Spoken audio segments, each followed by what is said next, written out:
Alléluia. Votre âme doit ressentir ça. Quand vous dites Jésus-Christ est Seigneur, Jésus-Christ doit régner sur mon cœur, sur mon être tout entier. Votre âme tressaillit de joie, de proclamation de vie éternelle, proclamation de foi, bien sûr, de proclamation de vie. Nous allons voir la parole du roi, pas n'importe quel roi, le roi des rois. Amen. Le roi des rois, le Seigneur des seigneurs, Jésus-Christ. Amen. Vous savez, il faut revenir à cette simplicité. Et grâce à Dieu, il nous donne toujours cette occasion de revenir à côté de lui. Tellement on s'était éloigné, je ne sais où. Nous avions des choses grandes et élevées dans nos esprits, à nos yeux.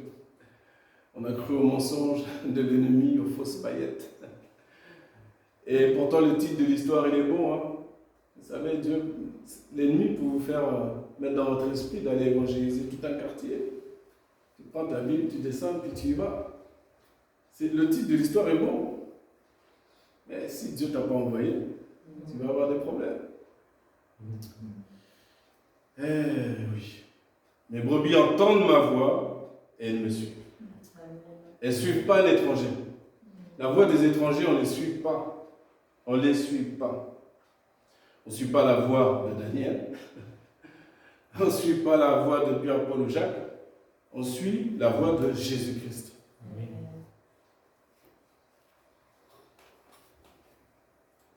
On a l'impression que, là je ne dis rien de nouveau, rien d'exceptionnel. Mais je peux vous dire qu'on est dans des temps où ça devient exceptionnel. Ça devient exceptionnel. La sainte doctrine, personne ne voudra à un moment donné, la parole nous dit, mais les gens vont même se boucher les oreilles, ils ne voudront pas entendre. Ils ne voudront pas entendre. Ils ne voudront pas entendre. Ils voudront chacun vivre leur vie. Pourtant, nous, on n'est pas là pour donner des règles, des commandements sur commandements. On est là pour rappeler la parole de Christ qui amène à la vie. Et le fait d'y croire, cette fois-là, comme j'y crois,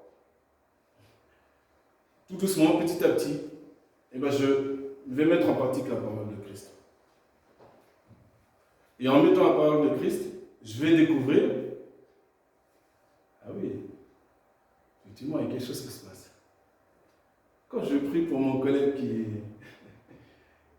qui m'insulte, ou un copain de travail, d'école, je vois qu'au bout d'un certain temps, la personne change. Si j'applique la parole de Dieu, si j'y crois, pour l'appliquer, il faut croire. Il faut croire. Si quelqu'un veut avoir la foi ici, qu'il se rappelle que la foi vient de ce qu'on entend. Et ce qu'on entend vient de la parole de Dieu, la parole de Christ. Romains chapitre 10, verset 17. Ça vient de là la foi. Et c'est un don. C'est un don de Dieu. C'est un don de Dieu. Nous, chrétiens, nous devrions être les plus humbles de la terre, en vérité. Si on a bien compris ce qu'un chrétien signifie, nous devrions être les plus humbles de la terre. Ça ne veut pas dire que nous devrions être les plus invisibles. Pas du tout. La lumière, elle doit être sur la montagne pour éclairer la vallée. Sur la table pour éclairer la maison. Il n'y a pas de souci. Mais avec humilité.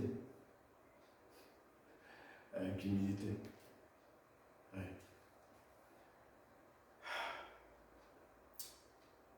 J'ai quelque chose à te dire. Voilà la parole du jour. J'ai quelque chose à te dire. C'est ce que Jésus dit. Il le dit dans l'évangile de Luc au chapitre 7, que je vous invite à prendre. Évangile de Luc au chapitre 7. Ceux qui n'ont pas de Bible, il y a des Bibles ici, vous pouvez prendre, si vous en voulez.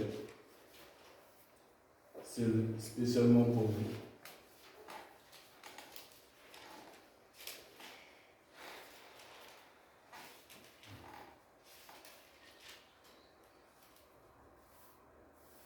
Il ne faut pas hésiter à prendre les Bibles. Je ne sais pas si, Marie, si tu veux une Bible, n'hésite pas. Hein. Tu prends, c'est pour toi.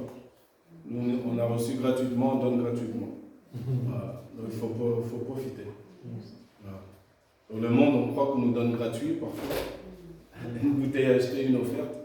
Et nous, on croit au mensonge. On croit que c'est vraiment gratuit. Voilà. Alors que non. Voilà, c'est ta Bible pour toi maintenant, Marie. Elle t'appartient. Gloire à Dieu. Évangile de Luc au chapitre 7, à partir du verset 37. Nous allons parler d'une femme fameuse, femme qui est pour moi la plus fameuse de toute l'histoire de la Bible. Plus fameuse que Déborah, plus fameuse que Marie. Ah oui, j'ose le dire.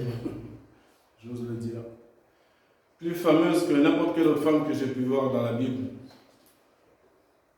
Il y en a une qui m'a impressionné aussi, elle s'appelle Jaël, ou Yaël. Mais je pense que cette femme-là, l'histoire qu'on va lire, je ne pense pas qu'il y en a une qui peut la dépasser. Et Jésus a parlé d'aucune femme d'ailleurs pour dire qu'on allait parler d'elle. À chaque fois que la bonne nouvelle de l'Évangile est annoncée, il a dit de cette femme qu'on allait parler de ce qu'elle a fait. Jésus l'a dit, nous le faisons. Vous voyez la simplicité? Je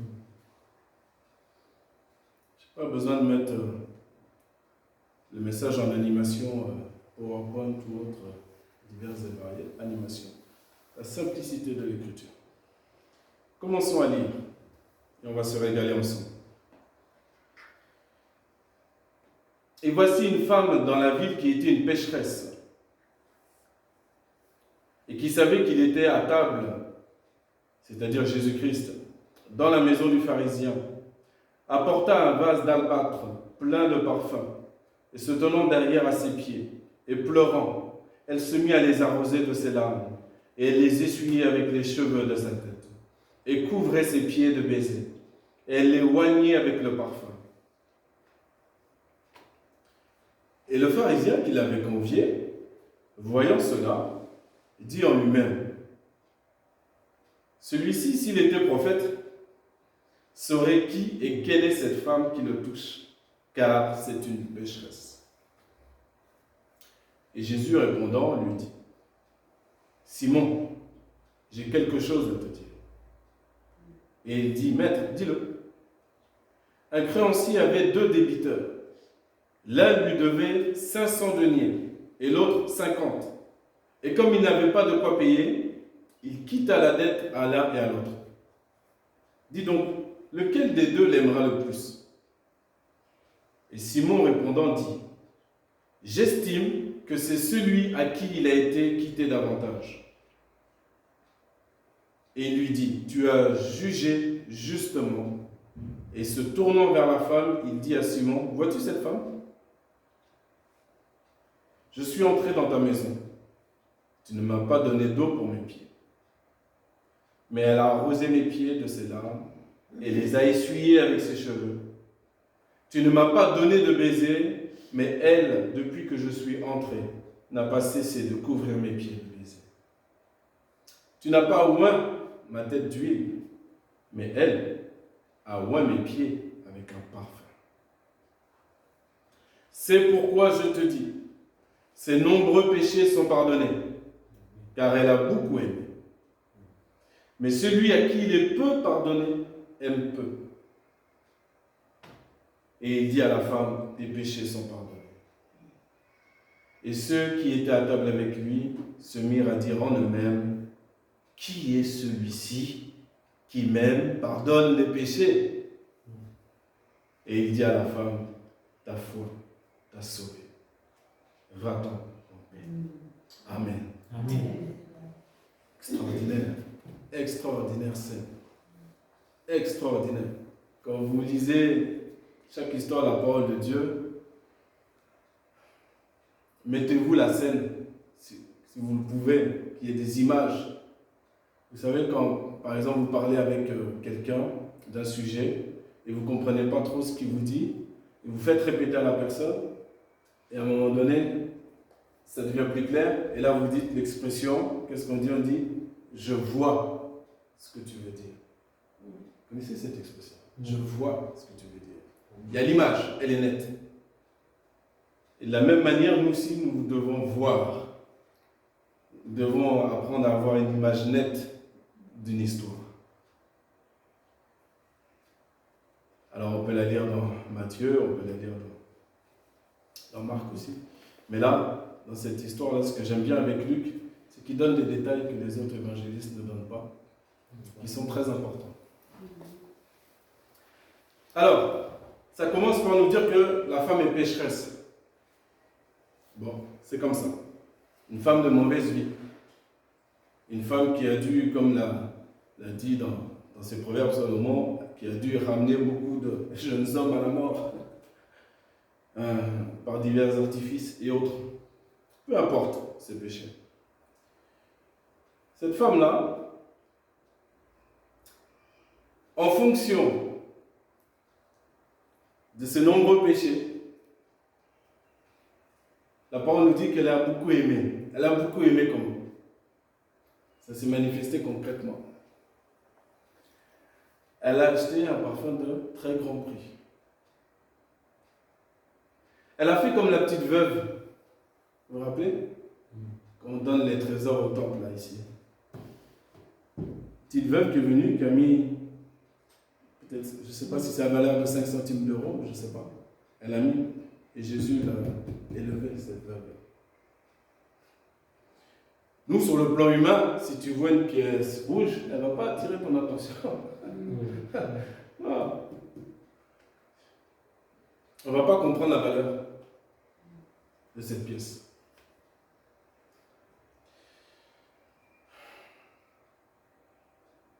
Le pharisien, le chrétien d'aujourd'hui, certains chrétiens d'aujourd'hui, et en vérité, honte à nous, sentons notre misère un peu, mais nous sommes tous passés par là.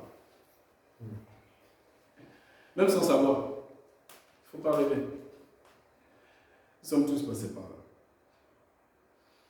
Nous pensons que nous sommes bien, que tout va bien, que nous n'avons rien à nous reprocher. Comment on peut vérifier que, même si on ne le dit pas publiquement, mais qu'on est dans cet état-là? Toutes les personnes qui sont toujours en train de juger, on se juge les uns les autres, se condamne, on se tire dessus littéralement. C'est ça qu'il faut comprendre. On se tire dessus. On n'est pas encore accompli dans l'évangile de Christ. Non.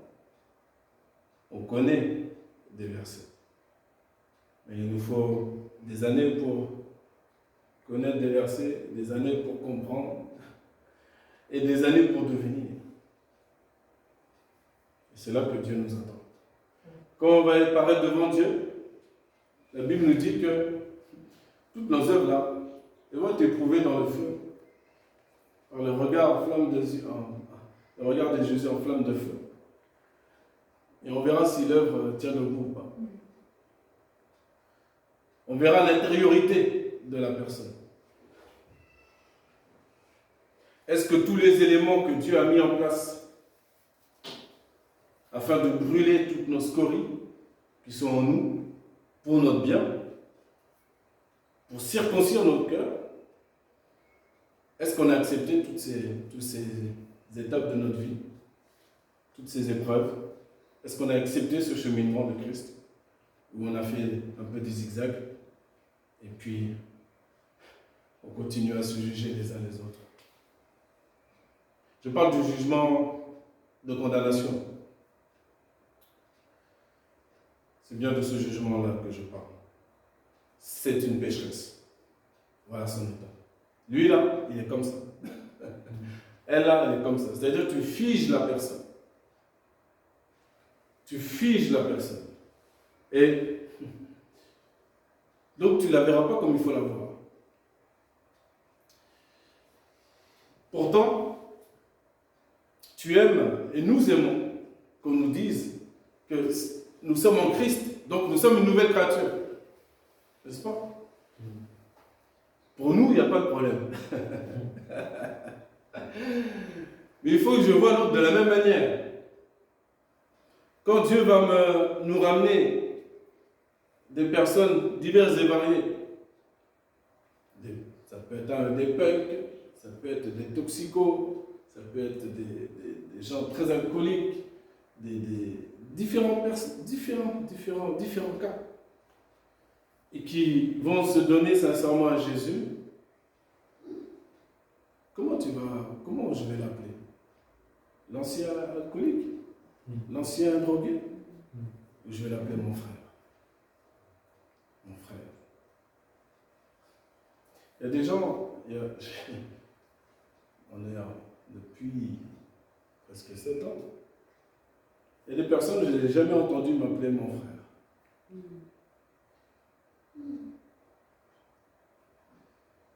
Et les personnes qui sont, entre guillemets, chrétiennes depuis la naissance, si ça ne sort pas, si la parole nous dit c'est l'abondance du cœur que la bouche parle, si ça ne sort pas naturellement, tu as un problème avec ton cœur. Il y a des choses dans ton cœur qui ne vont pas. Des choses dans ton cœur qui ne vont pas. Nous, on doit se voir comme il a été montré à Balaam de voir le peuple d'Israël. Il a béni. Il ne pouvait pas me dire. Il a dit, waouh, c'est quoi ce peuple-là? Qu'est-ce qu'il est beau. Qu'est-ce qu'il est glorieux. Et ton état d'esprit, de mentalité, de circoncision du cœur. Il va y arriver à un moment donné où quand la circoncision du cœur est faite de manière véritablement divine et pleine et entière, il y a des choses, même des mauvaises paroles qui ne sortent même plus de notre bouche. Même des mauvaises paroles qui ne sont même plus dans nos pensées. Parfois, souvent, je reprends un frère qui n'est pas ici, que vous ne connaissez pas, donc je peux parler, je ne dis pas son nom. Il n'est pas seul, il y en a d'autres de toute façon. Qui souvent, avant de, je l'ai déjà dit, mais je le répète encore pour ceux qui suivront aussi le message plus tard, mais avant de dire leurs gros mots, ils vont prendre cette astuce toujours de dire « excuse-moi mais », et après ils me balancent leur poubelle sur la tête. Je dis « moi mon oreille, même mon oreille, elle est allergique à ça. Ne me parle pas comme ça. Si tu es en Christ, effectivement, tu es une nouvelle créature. Ton cœur, comme on l'a chanté, il a été donné à Christ, mais pour qu'il soit circoncis. Parce que c'est du cœur que proviennent les mauvaises pensées, les impudicités, les vols, tout ça. C'est le cœur, le centre de l'homme, c'est le cœur. Et si on ne comprend pas pourquoi David a crié un jour, « Oh Dieu, crée en moi un cœur pur, pitié !» David, c'est un homme sincère, hein, c'est un homme selon le cœur de Dieu. Il ne joue pas. Il sait s'il a une mauvaise pensée, s'il y a ceci, s'il y a cela, il sait, il est au courant, il ne joue pas. Il ne joue pas, il sait qu'à un moment donné, il va apparaître devant son Dieu. Oh. Ah, il n'y aura personne pour nous aider là. Tout seul face à Dieu. Et la résurrection des morts, quand on va ressusciter, nous serons jugés pour ce que nous aurons fait de bien et de mal. Grâce à Christ, si nous avons persévéré dans la foi, nous sommes sauvés, il n'y a pas de problème. Mais on ne va pas tous ressusciter dans le même rang. Tu choisis ton rang. Jésus a préparé pour nous une place, il nous a dit. Mais il y a des places tout au fond, petites places, et il y a des places un peu plus grandes, et qui plaît à Dieu de te donner plein de choses. Te montrer la nouvelle Jérusalem, comment c'est extraordinaire. Bon. Si certains sont sauvés difficilement, comme à travers le feu, tu crois que tu vas les mettre ou avec ceux qui sont complètement glorieux, leur tunique est d'un blanc extraordinaire. Est-ce qu'ils n'auront pas voulu sauver leur propre vie? Ils n'ont plus de vitrine. Ils ont compris que sur la terre, là, c'est qu'une étape. C'est qu'une étape. Donc on crie à Dieu pour qu'il nous délivre de toutes nos tâches qui sont sur notre tunique. On doit avoir ce désir-là. Jusqu'à temps que on se rende compte de tout ce que Dieu a créé en nous. Car tout ce qui est né de Dieu ne pêche pas. Donc, il y a un moment donné, même techniquement, tu ne peux pas. Tu ne sais plus, tu ne sais pas comment. Tu ne sais pas. Tu ne connais plus ces mauvaises pensées, ces mauvais. Tu ne sais pas. On te fait du mal, tu es là comme ça. Qu'est-ce que tu veux? Le pauvre. C'est lui qui va être. Celui qui te fait du mal, c'est lui qui va être chicoté à un moment donné. Mais toi, réponds pas. Réponds par le bien. Réponds pas par le mal. Toujours par le bien. De toute façon, tu vas arriver à un stade où tu ne sauras pas faire autrement. Est-ce que tu aimes ton Seigneur? Tu l'aimes tellement, tu aimes tellement sa parole, tu as tellement pris connaissance de son évangile et de ce que lui, avant de nous annoncer les choses, lui-même a traversé ces choses-là. Que Dieu continue à nous donner la vision de loin. Le pharisien a la vision de près.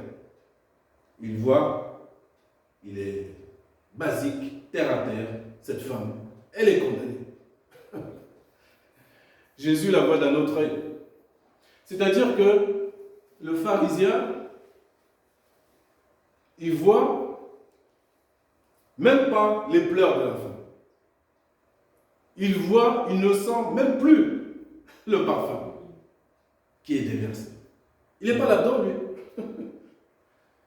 Non, il se passe quelque chose qui le dérange, qui se passe chez lui.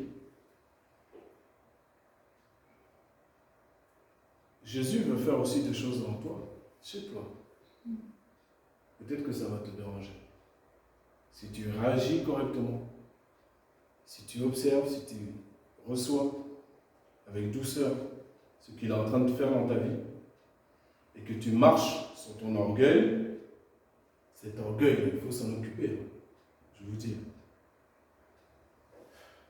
Si tu marches dessus, le Seigneur va pouvoir agir pleinement.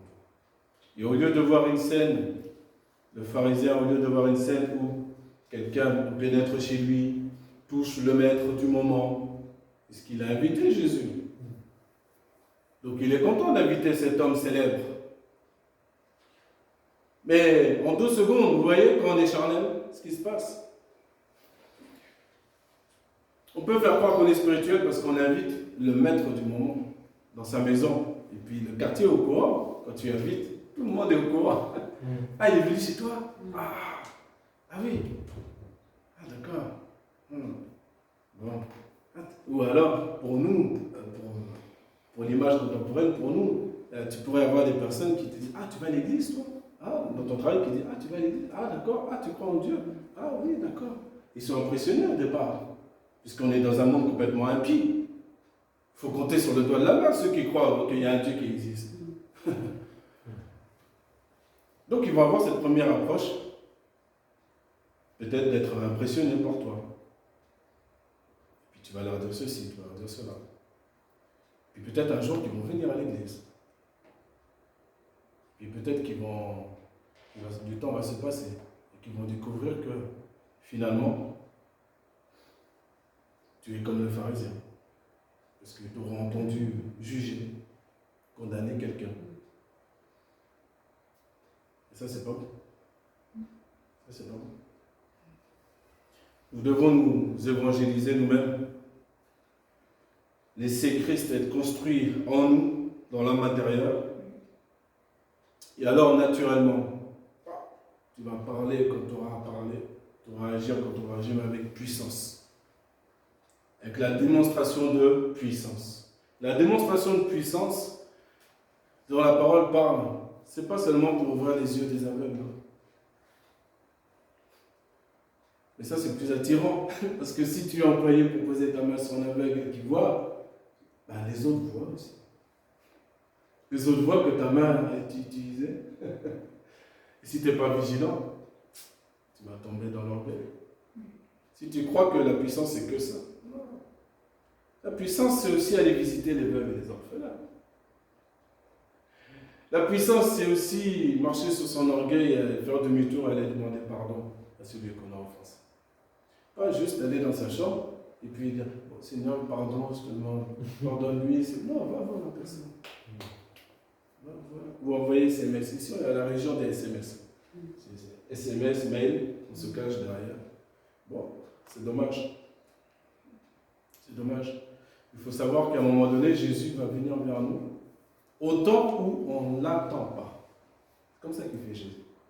Et il viendra nous dire hey, j'ai quelque chose à te dire. J'ai quelque chose à te dire.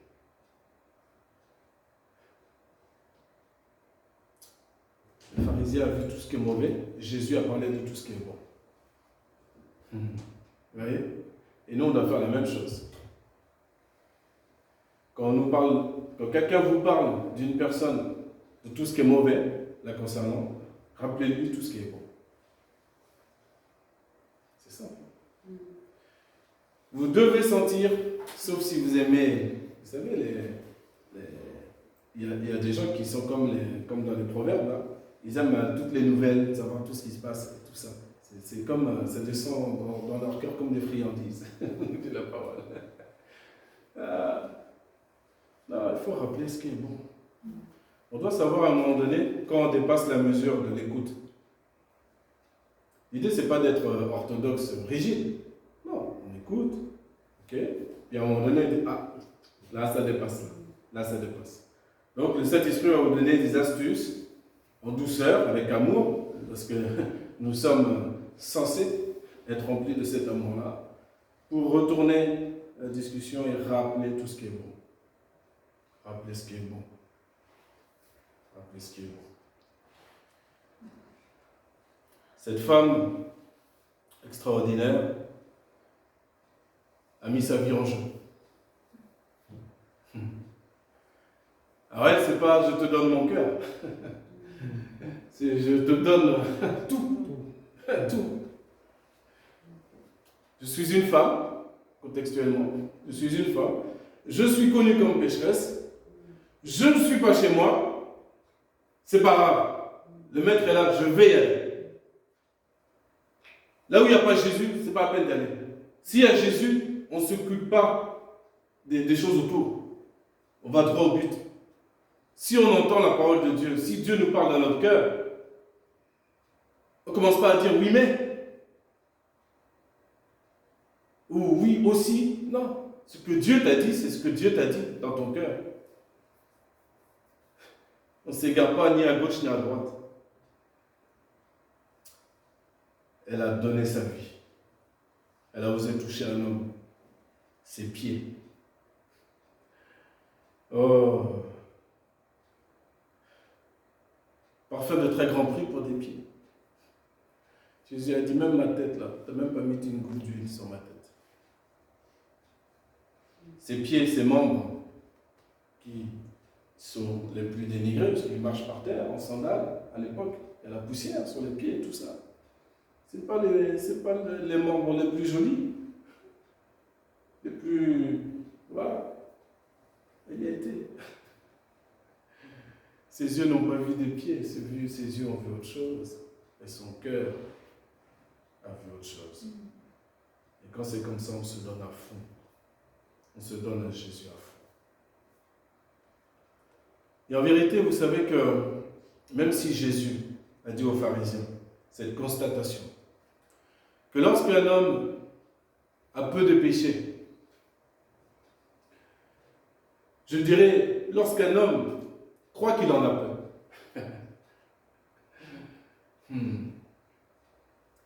eh bien, il va se comporter en fonction.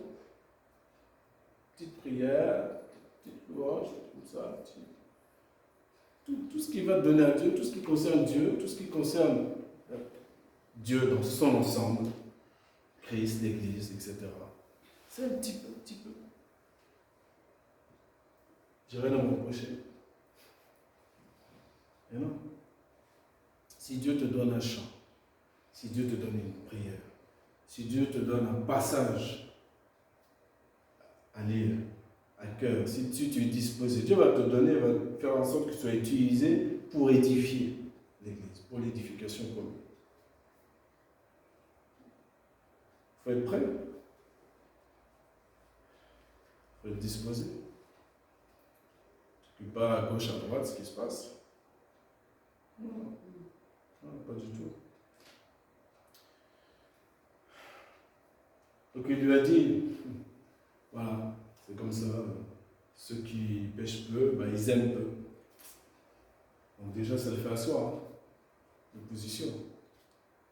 S'il pensait être quelqu'un, par la suite, après avoir invité Jésus chez lui. Mais, pour finir, vous savez que le pharisien peut faire comme la femme. C'est à sa portée. Tout est une question de choix et de décision. Mais c'est à sa portée. Jésus ne lui a jamais dit le contraire. Et là, Jésus lui a dit une parole en fonction de la hauteur de son orgueil.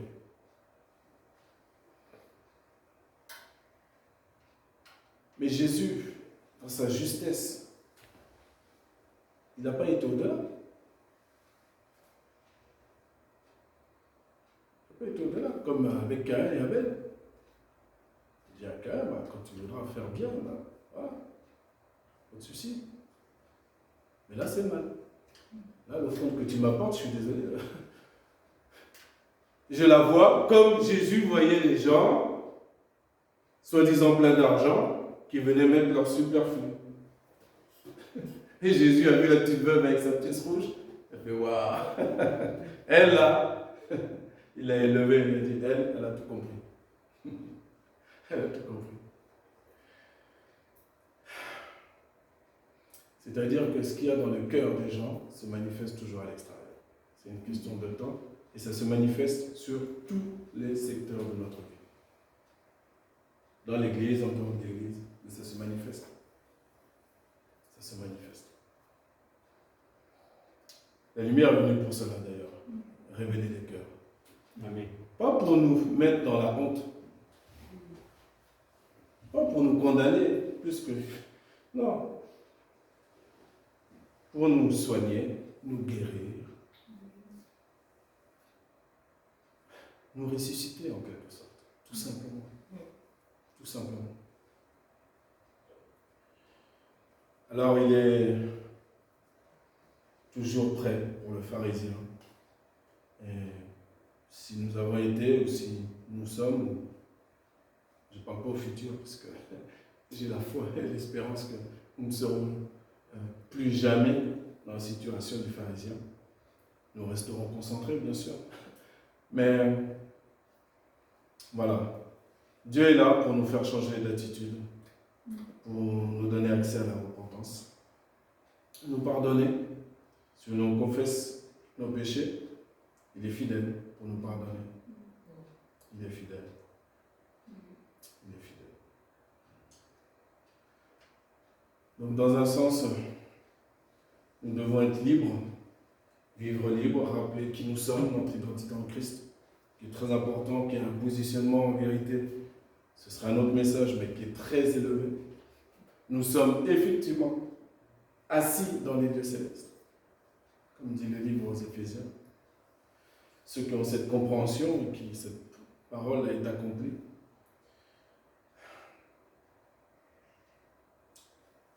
Et j'ai perdu mon fil. Et c'est pas grave. Dieu est bon.